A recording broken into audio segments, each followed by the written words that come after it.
bukod sa malapelikulang pag-anunsyo kay Pia Wurtzbach bilang bagong Miss Universe, pinag-usapan din ang sagot niya sa question and answer portion. Ang tanong kay Pia, dapat bang bumalik sa Pilipinas ang US bases? Sagot ng ating pambato, wala raw problema dito. Naniniwala raw si Pia na maganda ang relasyon ng Pilipinas at Amerika. Welcoming daw tayo sa mga Amerikano at aminin natin yung hindi. Taglay natin ang kultura nila. Umani naman ang iba-ibang reaksyon ng sagot ni Pia. May ilan na mukhang nabadri pa sa sagot niya. Inisip daw muna sana niya ang epekto ng US bases sa bansa bago siya sumagot. Tingnan naman, Divine Secretary General Renato Reyes, unfair ang tanong kay Pia. Kasi kung sumagot daw siya laban sa US bases, baka hindi siya nanalo. Dahil puro mga Amerikano ang mga hurado at nasa Amerika siya. Hirit naman ng dating bayan mo na Representative Teddy Casino, dapat sinabi ni Pia ang mga problema tungkol sa US bases. Pero, sagot naman ng political analyst na si Ethel Buba, mas marami raw oras ang mga kongresista na gawin ito kaysa kay Pia. Oo nga naman. Kasabay naman ang pagkapanalo ni Pia, muling lumutang ang tweet niya noon na ibabawi niya ang Pilipinas sa Miss Universe matapos matalo si Manny Pacquiao kay Floyd Mayweather Jr. Ganito rin ang mensahe niya sa ating mga kababayan bago ang Coronation Night. Okay, kasama ko yung babawi para sa Pilipinas. Oh my gosh! Hindi ko na mababawi. Sinabi ko yung paninindigan ko na talaga. Panindigan natin, okay? Mananalo tayo. Mananalo. Mananalo. Oh, di ba? Positive thinking. Next year, Grace Lee, maging bilyonaryo ako. Bakit? Affirmation, positive affirmation. Sama mo ako dyan, ha? Ha? Sama mo ako dyan. Pero Next grabe. year, hindi ko sasama si Dun sa Bayton pag naging bilyonaryo ako. Pero alam mo, ako, I agree na unfair yung tanong sa kanya. It's very leading to a specific answer. Ay, alam nga naman talaga sabihin ni Pia, nasa Amerika siya, nasa Las Vegas, ay yung mga hurado, Amerikano, tapos anong sasabihin niya na, oh, meron kaming kaso ngayon na nahatulan ng guilty ng homicide. Side. Oh, 'di ba? Ng Kunyari, Grace, isang US American soldier dahil pinatay niya yung ang Filipina transgender. Alam nga naman yun ang pag-uusapan niya sa coronation, sa pageant night. Or can she actually insist all the US bases having this negative connotation amongst Filipino people and just as America? Hindi for me, unfair yung tanong na yan para sa Pero paano mo kanya. sasagutin yan, kunyari? Kunyari lang, you being no stranger to pageants. Miss Lee, kunyari, Babalik ba natin ang US bases sa bansa? Ding, ding, ding, ding. 30 seconds Buti na lang, lang, hindi ako, 30 seconds mo lang sasagutin. Ang hirap kaya sagutin yan. Isang beauty pageant, 30 seconds, bilang tunggalian ng semi-colonial at semi-feudal na mga diskurso. At saka masyadong mahaba yan pagka iniba pa yung usapan ni Pia. Kasi explain niya pa bakit hindi, di ba? Pero 30 seconds lang eh. For me, Ngayon, unfair sagutin mo yung na. question. Sagutin mo Mo na. na, Grace. Naghihintay kami. Ay, Bakit Saka naman pwede rin hindi pinag-iinitan unfair nyo, yung ah? question. Pwede yun yung pananaw niya. Kasi kanya-kanya naman Ayan, tayo ayan, pananaw. ayan. Oo. Miss Lee, Yes. ibabalik mo ba ang US bases sa bansa? Hindi ko po ibabalik ang US bases. Tagalog? Di ba US kahit kailangan English, English? wala. We don't understand. Gusto We mo in Las Koreano? Vegas. Gusto mo Koreano? I will not have US bases returned to the Philippines because we ourselves are independent as a government and we... Buti na hindi ako sumali sa Miss Universe. Ang hirap. Talo na!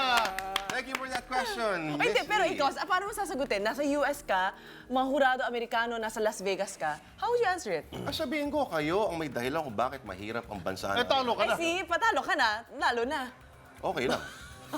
Pero magandang statement yun. Nasabi mo na. O hindi, alam mo, kunyari sa Miss America pageant, paging komplikado ng komplikado ang mga tanong nila sa mga pageants. In fact, couple of months ago, nagtanong sila about ISIS.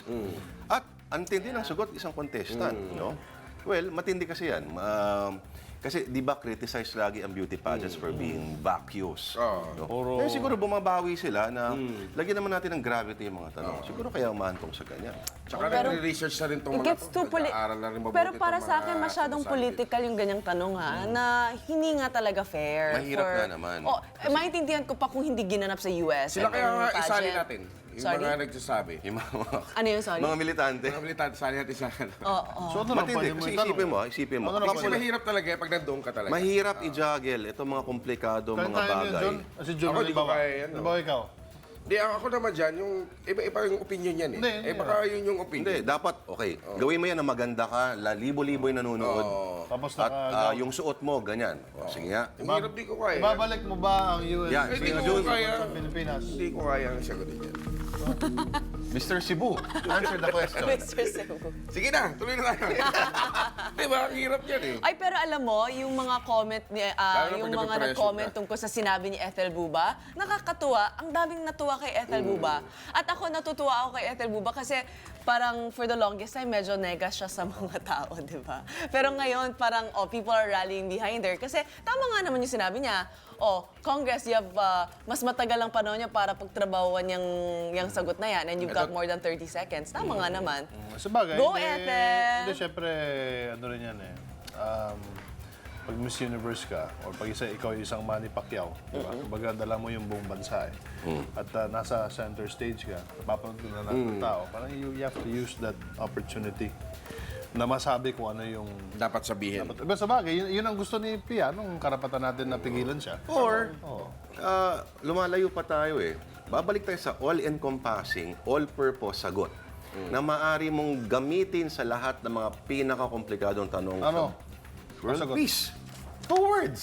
World Peace. Tapos ang usapan. Talo. Bakit Baka naman? talo. Paano mo i-explain ang presence ng Wala. US military bases World dito? Peace. Ano pa Because rin yan? I am for world peace? Lahat tayo dapat for Or World alam mo, Peace. siguro maganda rin kung ginamit niya yung sitwasyon natin with West Philippine Sea in conjunction sa sinabi niya. Baka mas Parang naintindihan hirap pa yan ng pagpaliwanag mga... niya sa 30 seconds. Oh, yun lang. 30 seconds lang kasi. Pero meron isang leksyon dito. Nalaman ko lang kagabi, no? Na sa traffic ako. 3 beses na pala sumali to si Pia Wurtzbach sa Binibining Pilipinas. Yes, Gusto bago niya talaga, nanalo. Anong leksyon dito, Persistence. Sheila?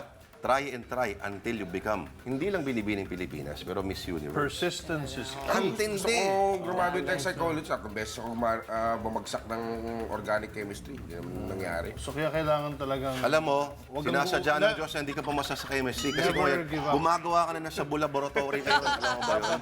So never, lumipat ako ng kung meron kong ambition, you never give up. Yeah, that's Tindi, one no? good message Galing, no? out of Pia Wurtzbach. Talagang, tsaka yung resilience nung Ale, no? At di lang yan, kababayan mo pala yan. Taga Ito Cagayan de ito Oro. pa ang malupit dyan. Di ba yung meron siyang tweet dati na babawi tayo. Tapos yung lipunan ng social media, yung mapanghusgang lipunan ng social media. Hinusgahan siya. Hinusgahan siya. Parang ano ka naman. Ang galing-galing mo naman, sino ka ba? Lakas naman ng loob mo. Ba't ka ba Galing mo ganyan, et naman cetera, siya. et cetera, o ano. Pero Tignan mo nagdiriwang naman ano, ngayon. Tama, nagdiriwang ang mga beauty pageant fans ngayon. Kasi pangatlo na natin to, na Miss Universe. No?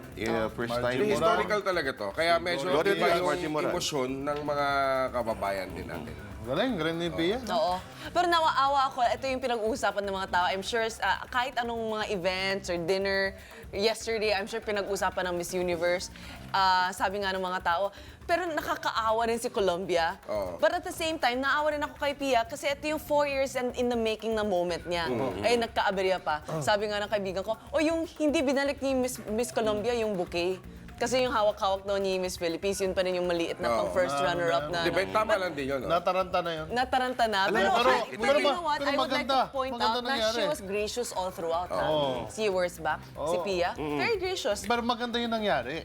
Kasi at least hindi makakalimutan ng lahat ng fans. Maganda nangyari in Diba, the sense usually na pag ina-announce yung pangalan ng first runner, nakakalito kasi yun eh. first runner-up Feeling ko nalito yung host nung nakita niya. Dapat tanggalin na yung word na first runner-up. Kasi di ba yung tunog nun? So sabihin na lang kung sino yung Miss Universe. Di ba? So baka nalito kasi si Mr. Harvey. Ano? If he's not used to beauty pageants, baka kala niya second place, first place. Parang ganon. Dapat si Oo, Paolo hindi niya Bediones na naiintindihan. yung Tama. doon. Oo. Si Paolo yung tambay sa amin, Kamali yun. bumibili ako ng Yossi. Tambay. Tapos sabi sa akin, boss, napanood mo ba? Mga ganun, ha? May maraming tattoo pa yun, ha? Ayun, Alin, yung, nanalo tayo, ha? Ay, oo. Galing, no? Pero ito lang. food for thought. Paano kaya kung reverse ang nangyari? Ay, Paano kaya kung OMG. na-i-announce pangalan ng Pilipinas pero ang tunay na nanalo, si Colombia? Alam mo, Anong gagawin ng persona Pilipino non nun? grata na ngayon yung host na yan Ay, sa Diyos Pilipinas ko. kung Pero ito nangyari. Sunog ang Twitter ngayon. Maniwala kayo sa Eh akin. kung Yung ngayon kaibigan nga, ni Miss Sino Colombia. yan? Colombia. Colombia. Hindi, Sino hindi yan? yan CEO, C-O-L-O. Sino yan? Yung kaibigan niya, eto si Miss Colombia to. Nag-tweet pala nung mga last week na parang Unbeatable. unbeatable. Tapos ang matindi niyang kalaban ay si Miss Colombia. Tapos medyo hindi maganda yung yung tweet Ano daw. ba yan? Ano si Miss Colombia? Sino kala? Hindi, yung matindi kaibigan- na Kaibigan niya kalaban? Kaibigan nag-tweet. ni Miss Matindi. Colombia. Hayaan na natin kasi last year naman nanalo ang Colombia. So last So, year. bigay na sa atin yan. Last year diba? sila. Hindi naman So, pwede back to back parate. Oo. You can't have your... Pero maganda yung back ni Miss Colombia. Parang sana Lahat ganito naman na lang sila lahat maganda ng balita, no? Hindi na yung mga patay. Pero ang galing Alam mo, talaga. huwag na tayo mag-police reports mamaya. At saka tatapusin natin yung taon Tapusin na natin ito. ang Isa-isahin natin yung mga final Ang maganda 15. dito, tatapusin natin yung taon na panalo ang Pilipino. Yan ang maganda dyan, di ba? Be sure to come back. News 5 everywhere. Copyright 2015.